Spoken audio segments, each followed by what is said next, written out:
In the Olivet Discourse, Jesus said no one knew the day and hour of what? What was he referring to? Let's think about it.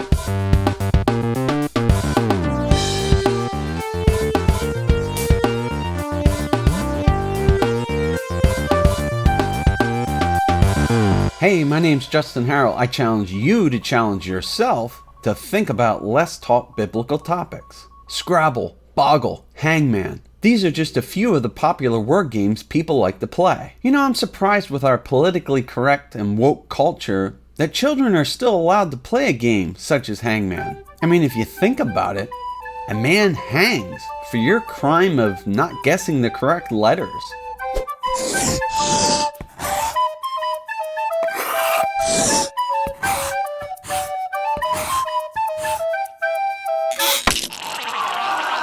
How violent and morbid.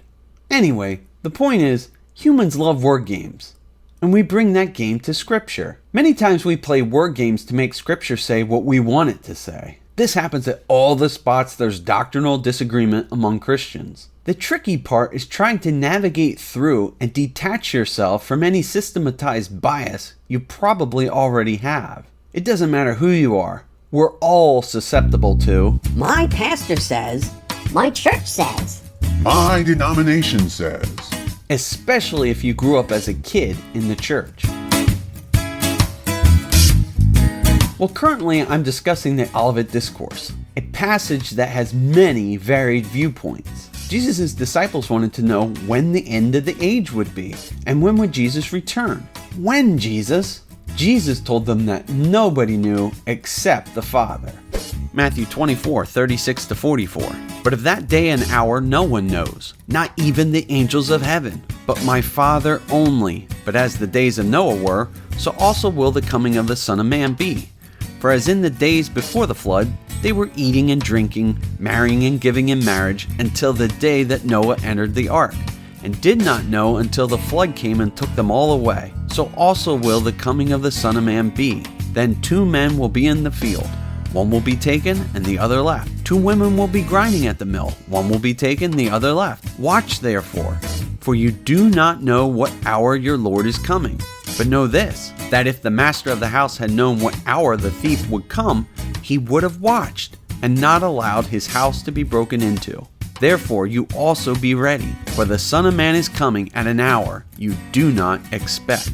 For this video, I'm only going to look at nobody knowing the day and hour. I'll come back to the one being taken and the other left, and the thief picture in later videos.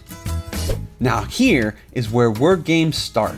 We can't figure out the day or hour, but maybe we can figure out the year, or maybe the season, or maybe even the month. This is how the fig tree parable gets abused. There are people on YouTube constantly predicting when Jesus will return. Some of them are entertaining for sure, but as each date passes, they simply recalculate.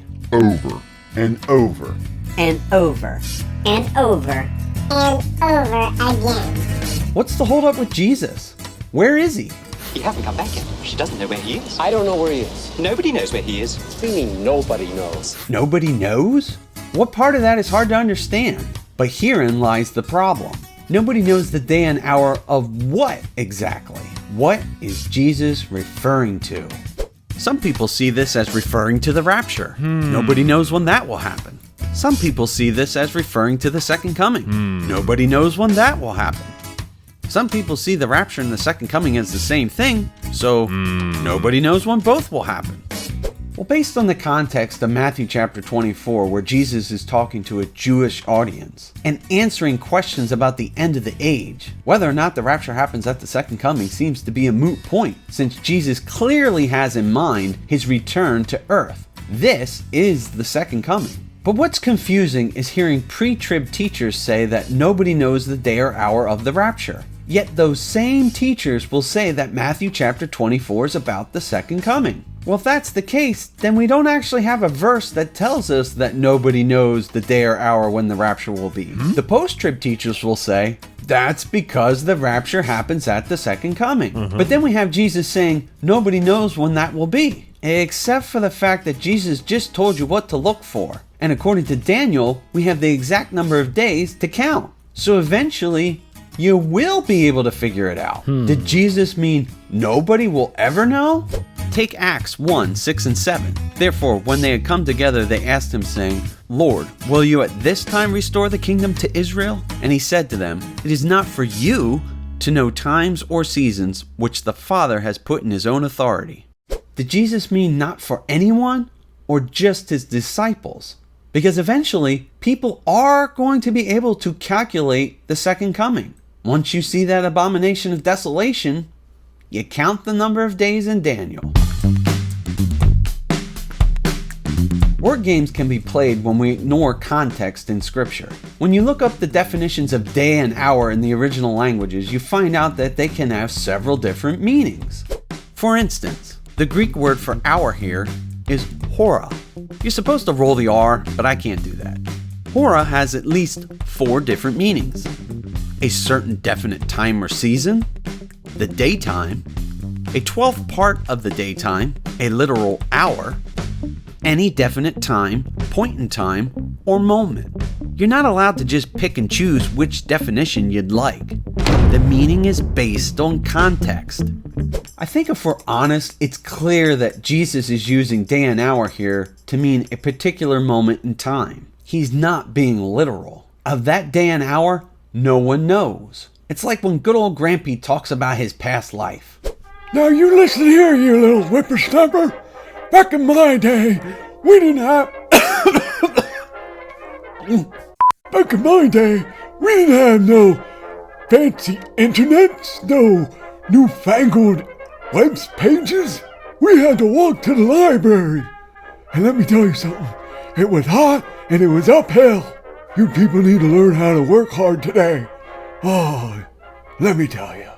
Grampy isn't referring to a literal day. I don't believe Jesus is either. I believe Jesus is referring back to what he just talked about. The time of trouble that would come upon the whole world. That time of tribulation that would end with his return. That whole time period. That day and hour. Nobody knows when that will start. But there's another possibility based on historical context that Jesus may have been using a wedding idiom. When a groom was betrothed, he would work on his father's house adding a bridal room. Only the father decided when it was time for the groom to go and get his bride. If someone were to ask the groom when was the wedding, he would respond, I don't know. Only my father knows. I made an entire video on this topic. And I'll leave you there with something to think about.